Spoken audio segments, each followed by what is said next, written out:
go over my vital statistics again. I'm 21 with blue eyes, long blonde hair, a tiny waist and a 40-inch butt. Mrs. Slocombe. Goodbye, Ethel.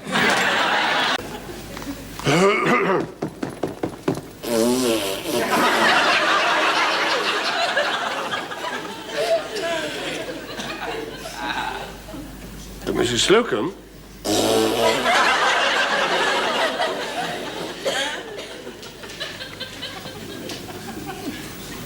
Are you free, Mrs. Slocombe? Just a minute, Captain Peacock. I can come back later. No, not at all. It's all right, I've got the stopper in. Why, I was blowing up my air bed, and it takes puff after puff after puff. Can I help anybody?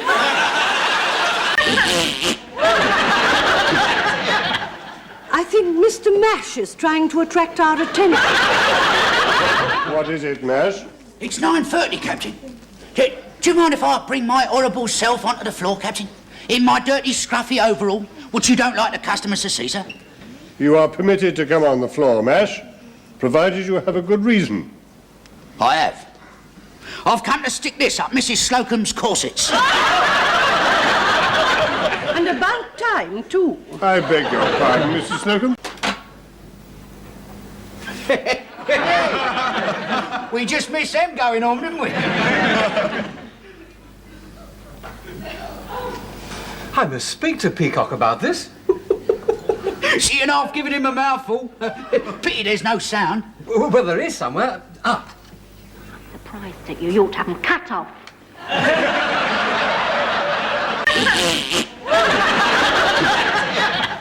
I think Mr. Mash is trying to attract our attention. What is it, Mash? It's 9:30, Captain. Do you mind if I bring my horrible self onto the floor, Captain? In my dirty, scruffy overall, which you don't like the customers to see, sir? You are permitted to come on the floor, Mash, provided you have a good reason. I have. I've come to stick this up Mrs. Slocombe's corsets. And about time, too. I beg your pardon, Mrs. Slocombe. It's for the Firm You Up Fat Fighter Control corset. It's been here for 3 days. Well, what does it do? It's a mystery to us all. Here you are, Mrs. Slocombe. Your juice is on.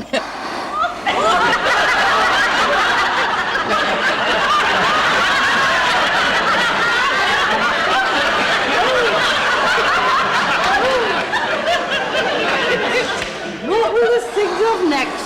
Oh, it's not very subtle, is it? Well, I'm not having that there all day long, having indigestion.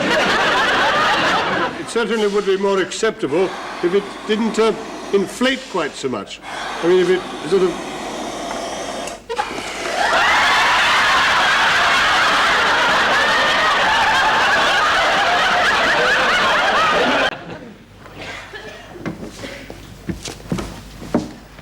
Mr. Lucas, Yes, Captain Peacock. am I correct in saying that at Grace Brothers we do not close until 5:30? Quite correct, sir. My watch, which is never wrong, says 17:28. Ah, they knew how to make watches in those days, sir. Don't be facetious, Lucas. Well, it's actually 5:30 by the department clock, sir, and that's the one that I set mine by, you see. Mr. Humphreys, have you the time? It depends what you had in mind, Captain Peacock. Well, I make it 25 past something or other. I must get a new tail for my Mickey Mouse. As there appears to be a discrepancy in your timepieces, perhaps it would be as well to take an example from your department head, Mr. Granger. Good night, Captain Peacock. Goodbye, Captain Peacock. I must be slow. It's unusual for me. Where are you going, Miss Brown? Mrs. Slocombe and I haven't got any busts. Some people are never satisfied. Miss Brown, I wouldn't if I were you. Too late. They ghost me. Look! Allow me. Get out! Captain Peacock, what do you think you're doing? Miss Brahms has just been molested by one of the decorators. Will you find Captain Peacock and tell him he's wanted urgently on the phone? Oh, thank you, sir. I'll take it here if you don't mind. Captain Peacock here. I understand you have an urgent telephone call for me. It's me. I'm sorry, sir. I understood you to say it was for me. It was for you. Well, I see no reason why I shouldn't take an urgent telephone call. I mean, it might have been from my wife, my mother. It was me phoning you. Well, what do you want, sir? I wanted to speak to you urgently. Well, you only have to pick up the telephone. Excuse me. Well, what was it that you wanted to see me about? I want you to advise the staff of the decoration program. Now, I have the details here. Oh, Miss Thorpe, where's the maintenance file? You mean the one marked decoration? Yes. Oh, I filed it yesterday under A. Under A? Yes, I file most things under A. I don't quite follow. Well, A letter, A sales report, A customer's complaint. A difficult way of finding it. Miss Thorpe is only temporary. Have I done something wrong? No, we'll talk about it later. Here's the decorating file. Now, this goes under M. I see. D goes under M. Decorating comes under maintenance, and maintenance comes under M. I think my system was much simpler. It's certainly different. You must tell me more about it. Yes, I'm afraid I can't stop now because it's my coffee break. Excuse me. Now, Captain Peacock. Peacock! Sir. Excellent. How do you find the costume? Comfortable? I think the blouse should be a bit lower. I doubt it. Don't lean over too much. I'm sure the bodice could be a bit tighter, you know. Do you think you could put your finger on the knot for me, please? If you could just put it about there, that's it. Could you push harder, otherwise it'll all fall apart. Enter.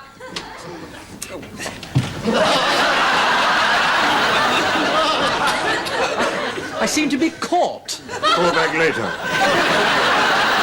I mean, Miss Thorpe wasn't tight enough, and I was just helping her. Oh, I see. Shall I do it again, sir? No, I'll come back later. I'll have one more go. Oh! Done it. Well, I know it's after hours, sir, but if you've quite finished, I'd like to have a word with you. Yes. Go and attend to your stand.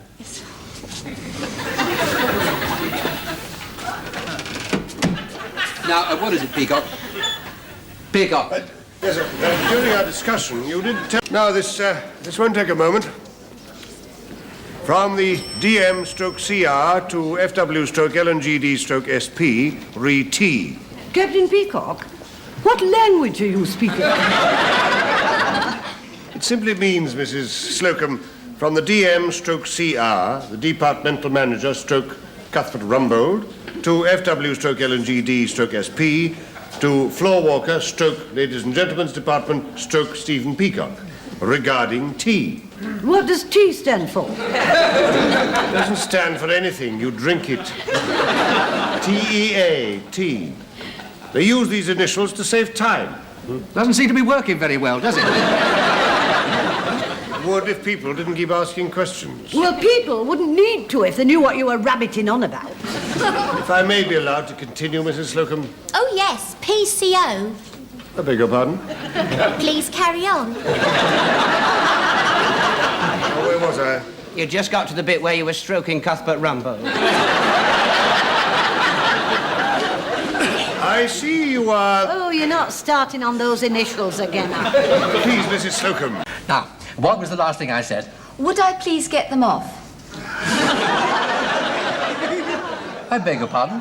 The letters. You wanted me to catch the post? Well, that will be all. Do try to be a bit more accurate, Miss Ainsworth. Yes, Mr. Rumbold. Now, I want that to go off tonight. I don't want any correspondence delayed the way it was yesterday. Of course not, Mr. Rumbold. It won't be like last night. I promise I'll have it off before I go. Good. Well done.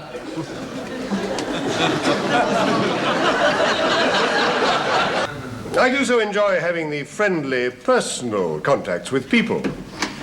And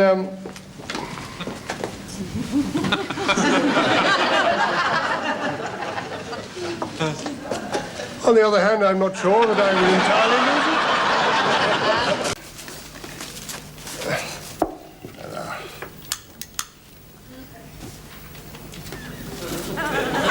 Very curious.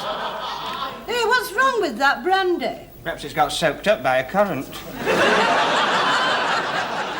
Happy Christmas, all. You, trying to warm the pudding, Captain? I'm trying to light the brandy. Ah, well, what you want is a drop of this, mate, isn't it? What's that, mister? Yeah. It's pure wood alcohol, that.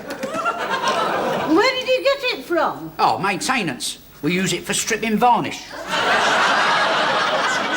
our pudding taste funny? No. That's 97% proof, that is. It's completely tasteless and it won't leave a trace.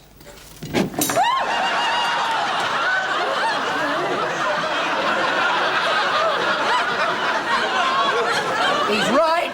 It hasn't left a trace.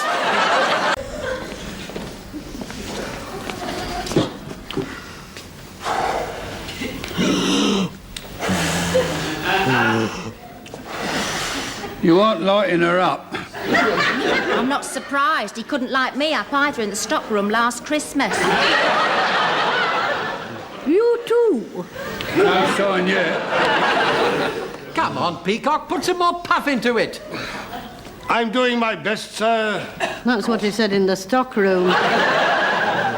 Harder! Harder! Harder! Harder! Harder!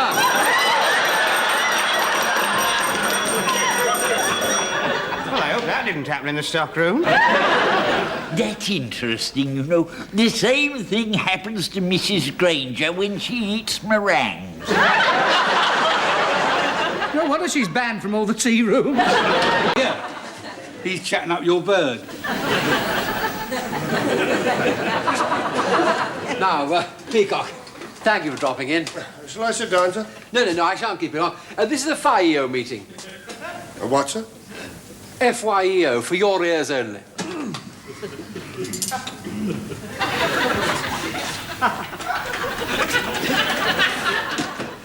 Now, Peacock.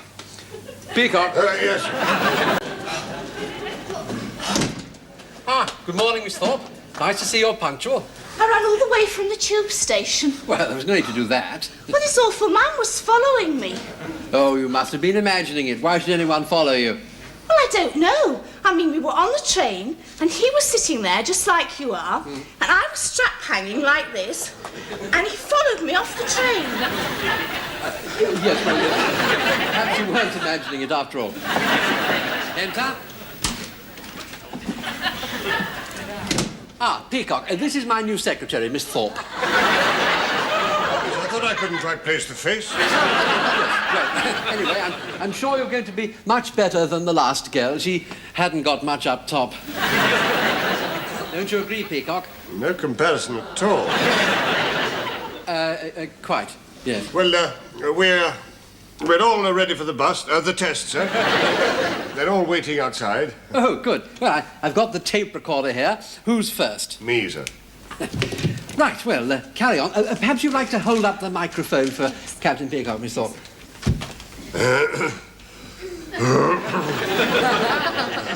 Boing, or bong, or whichever one of those you prefer, sir. Bing, I'm sorry, bong. Welcome to Grace Brothers. This is Captain Peacock speaking. Of course, I won't use my name on the actual thing, sir. That's just to identify me when Mr. Grace hears it. Get on with it. What? I can't hear you, then. I didn't want my voice on the tape. Would you like me to stand nearer to the microphone, sir? No. Ready? Is it on? Yes, of course it's on. Oh. Been looking forward to sunshine. Hey? How many times have I told you not to walk across the sales floor when the store is open? I'm sorry, Captain Peacock, but we've run out of helium in the cellar. What's that got to do with it? Well, if I filled a balloon with it, I could have floated across the floor.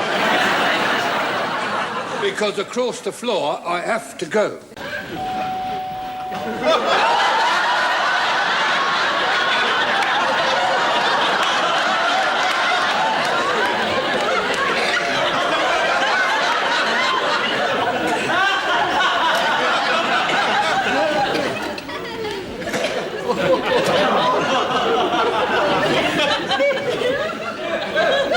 department. I think there's been some slight mistake over my dress suit. What's my name? Would you believe Stan Laurel? Our places, everybody. Oh, come on, Ethel, tea up. Mrs. Slocombe, uncover your bust, please. Your counter bust, Mrs. Slocombe. We're open for business. Kindly leave it where it is, Mrs. Slocombe. And that is an order. Get behind your counter. Excuse me, Captain Peacock. Would you mind initialing this bill? Certainly. What a lovely tune that is. Mr. Granger and I were arguing as to what ballet it came from. Yes, it's very familiar, and I think it's Tchaikovsky. You're right, Mr. Granger, it's the Nutcracker Suite. Exhibit B, one blow tickler.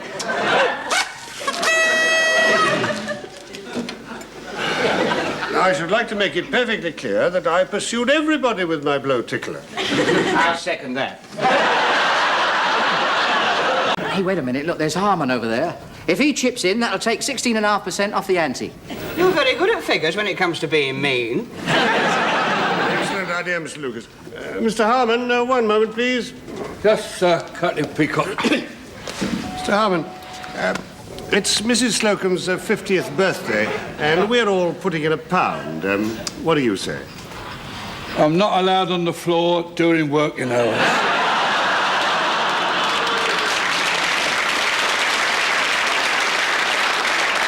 Birthday, dear,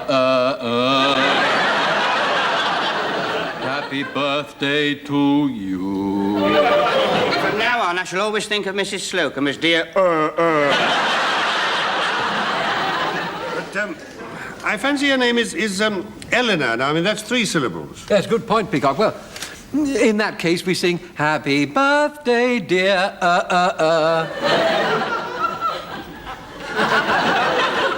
think suits her better than her.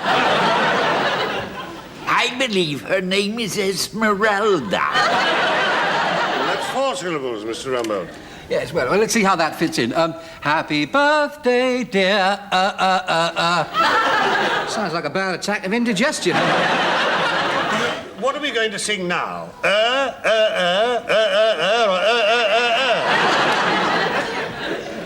I'll settle for that. I wondered if on this special occasion young Mr. Grace would care to make a contribution. Oh, we can soon find out.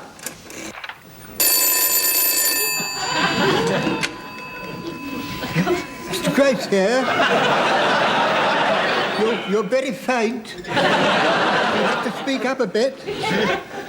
You're very faint. You'll have to speak up. I said it first. Perhaps you've got the phone round the wrong way again, sir. Have I? Is that better? I think it's as good as we're going to get. Excuse me, sir. Not now, I'm on the phone. Allow me. Oh, thank you. We're making secret arrangements for Mrs. Slocumbe's birthday. No need to shout. Call him, Mrs. Peacock. Please sit down. Who's this? This is Captain Peacock's wife, sir. Sooner him than me.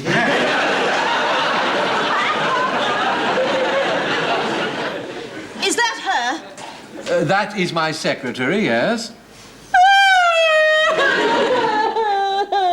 You know, when I was in the Navy, we had a petty officer just like that. I noticed she didn't burst into tears when she thought it was me. Funny, that. I was comforting her. I expect she was frightened by the toad in the hole. We were discussing marriage. Emotional woman, isn't she? Am I correct? Oh, yes. Oh, what a fool I was. He has a remarkable effect on women, doesn't he? Come in. I shall only be a moment, Peacock. I'm just taking down the details of why my secretary was so very late this morning. Now, let's just run over this. You spent the night with Stephen in a car shelter. No, with my friend Stephanie in Carshalton. Yeah. And by mistake in the morning, she took the Homburg from the bedside table. Handbag. Yes, handbag. With your season ticket in it, and by the time she returned, you were late. Do you have anything else to add? I'm sure she hasn't. No, sir. Yes, well, I can't promise that you won't hear more of this, that's all.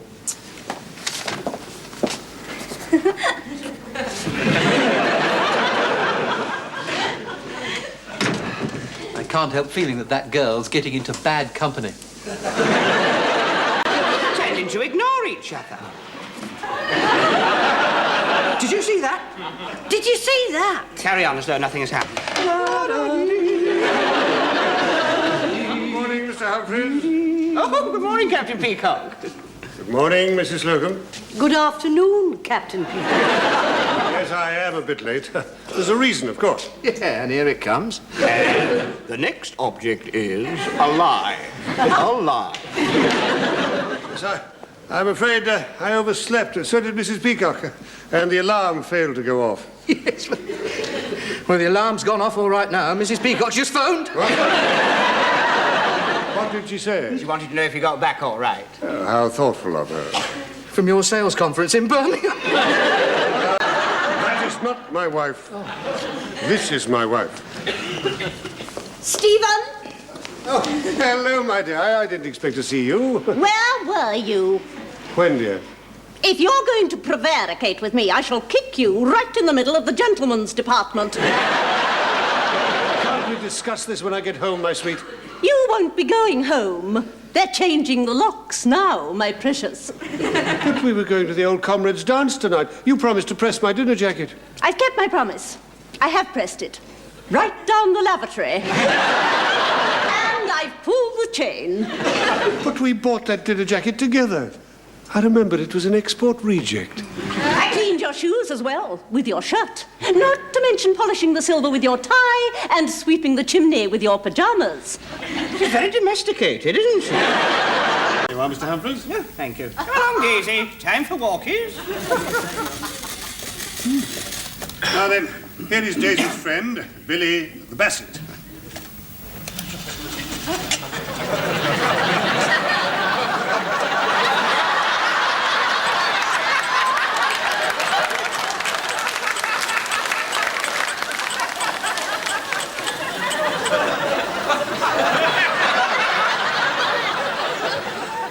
Very realistic, isn't it?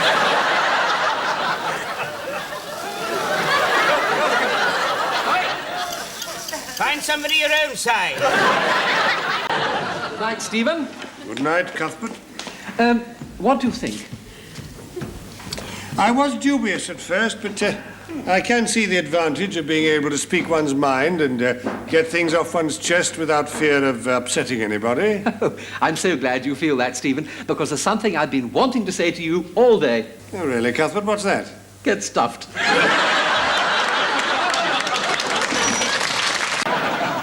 By the way, while you're here, I'd like your opinion. What do you think of this?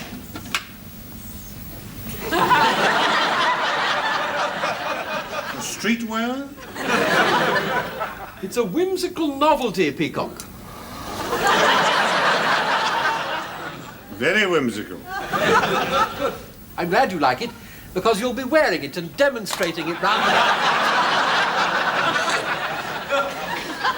I don't wish to make an issue out of this, sir, but if you insist, I shall be forced to go over your head and appeal direct to Mr. Grace. It would be very unwise of you, Peacock, to question my decision. Nevertheless, sir, that is what I intend to do. Well, be it on your own head. It's my intention to prevent that. Come in.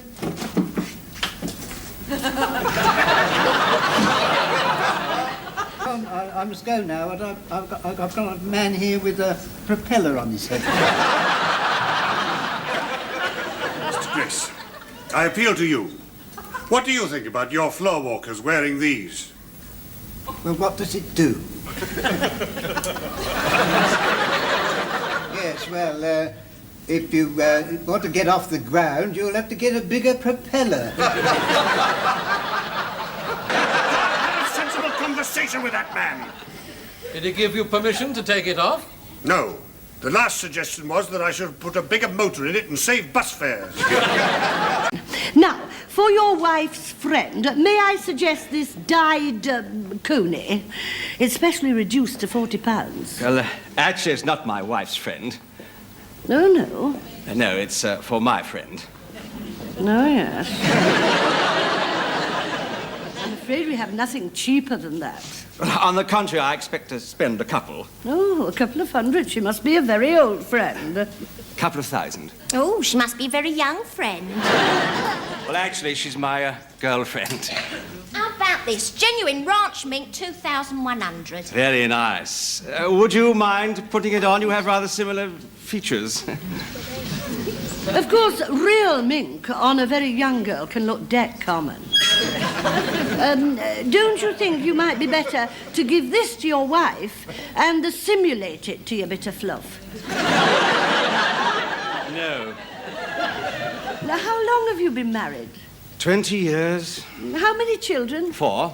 Do you mean to say that poor woman has given you the best years of her life? And all those children, and all she gets in exchange is this 190 quid rabbit? Well, she, that does nothing but wiggle her assets on your night off, comes with a £2,000 jackpot. Just a minute. What about all the time I spend sitting alone, waiting for him to get away from you? Don't you give me that sob story. You think I don't know, don't you? Just because I smile and put a good face on it. But it's here that it hurts. When I look into the faces of my little children, I see him. And I think of all those years that we've struggled together. Yes, but you've had him for 20 years. He's bored with you. That's why he comes to me. I'll make him feel young again. Don't you think you're getting away with this? The minute I saw this cheap imitation joke, I said to myself, right, monkey. He found somebody else. I'm putting 5 detectives on you when I'm going to my solicitor's first thing in the morning. You're quite right. That's exactly what she'll say. Cancel the coat for my wife. It will give the game away. I'll just take the coat for my Miss Girlfriend. That's over £100 commission for me. Oh, no, it isn't. We're splitting 50-50. The wife gets half the estate. She confiscated my knockers. Knockers? Ah, I see, yes. The knickers were not hard-wearing. The door knockers were from hardware. No, they were under my blouse. You were wearing door knockers from hardware under your blouse. You consider this to be inflammatory, Mrs. Slocombe. Well, I consider that you were quite right. Don't wear door knockers under your blouse anymore, Miss Brown. Mrs. Slocombe then became agitated because up to the age of 30, she hadn't had as many thrills as Miss Brown. No, sir. No, sir. Frills on her blouse. Yes, frills on blouse, which was being worn over the door knockers. Now it's all coming clear to me, yes.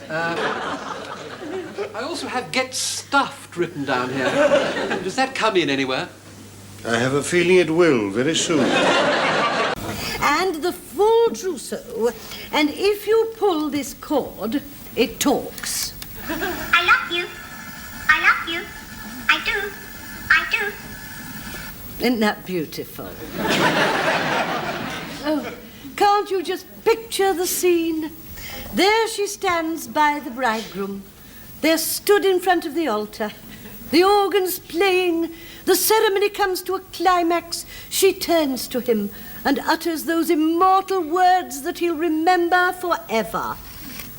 I want to go to the potty. You cannot come in here with that animal.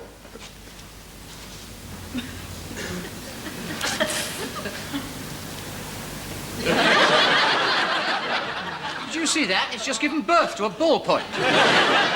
Oh, it's a boy, then. There's the scissors. Cut 4 off. No. Right. I've had all the lip I'm taking. Captain Peacock will make you cut them off. Captain Peacock. Mrs. Slocombe, go back to your counter. and stand behind it.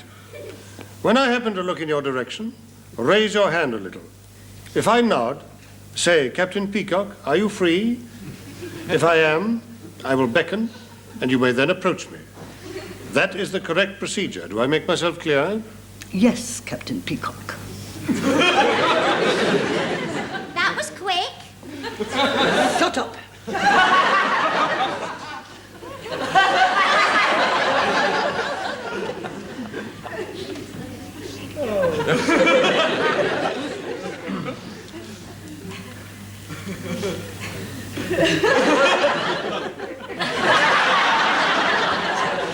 Are you free, Captain Peacock?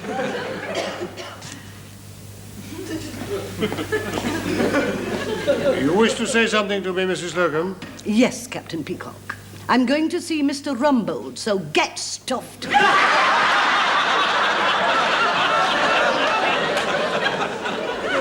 Good morning, Mrs. Slocombe. Drop dead.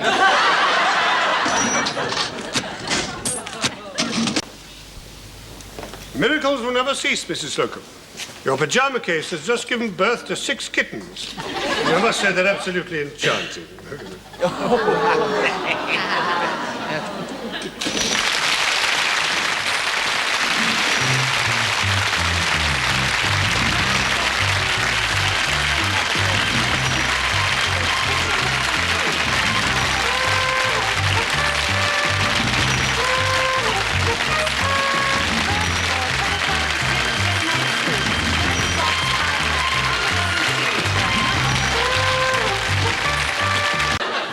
He spends all day long crouched in the rhubarb, peering at... Would it be at home? Either there or in the fitting room.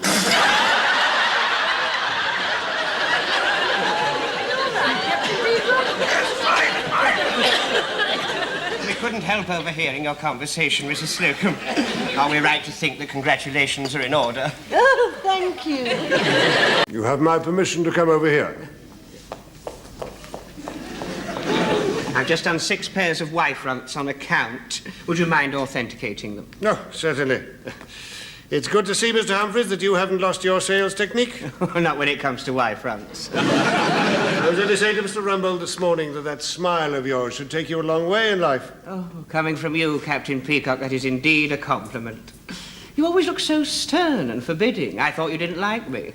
Oh, no, I'm sorry if I give that impression. It's very hard to be close to people during working hours. By the way, can you stay behind tonight? No, Captain Peacock, no. My mother's,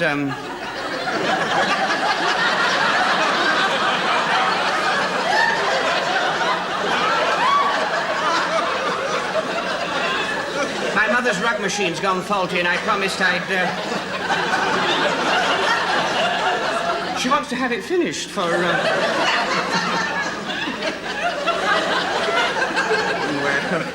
Well, it's a very big rug. I don't suppose a day would make any difference. Haven't you got penetrating eyes?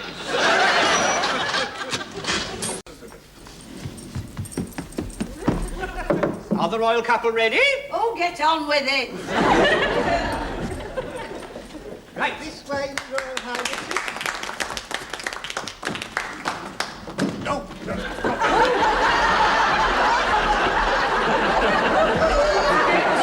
Forget the sword. Just undo the belt. Hang on.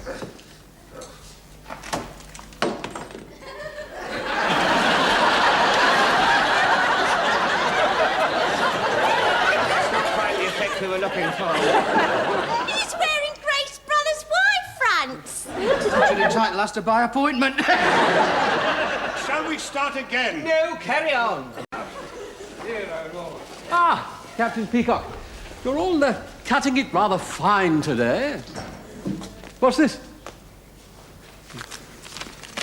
Oh, it's from your doctor. This is to certify that S. Peacock is suffering from a throat condition acquired during a yodeling holiday in Switzerland.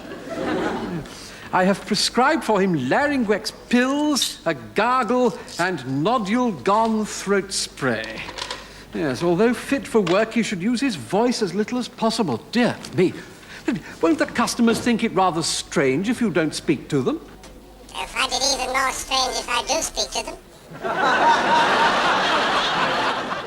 I'm sorry, Peacock. You must admit it's an extraordinary effect. If I use this throat spray, it temporarily cures it. What happened to your head? Coconut fell on it.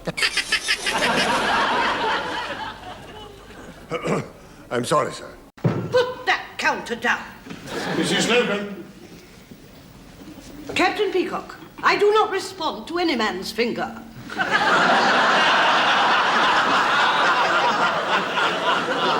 know, I used to have an aunt that said that. Maiden aunt. 5. Mrs. Slocombe, truculent and impertinent. Captain Peacock, I may have been truculent, but I was certainly not impertinent. I've already entered impertinent in my book.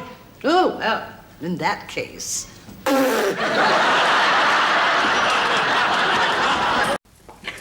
Oh, cheek. Do you know, I've done twice as much business as her of a morning, and I even haven't had coffee yet.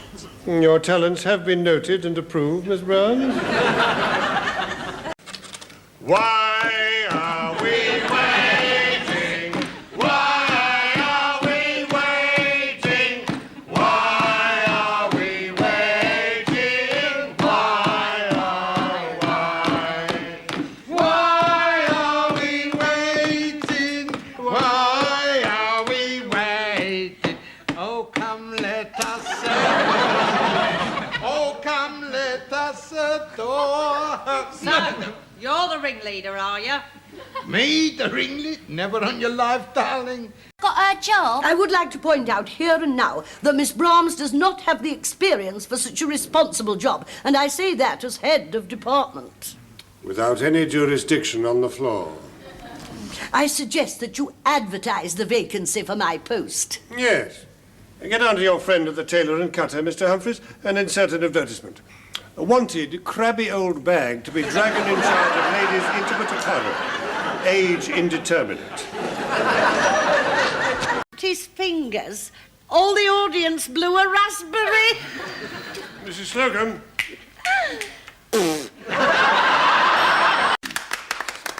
Stand by, Mr. Hardman. Are you ready, Captain Peacock? Ready. Ready, Mr. Patel? Absolutely ready. I'm pressing the buttons. Now. Please, to be quite still.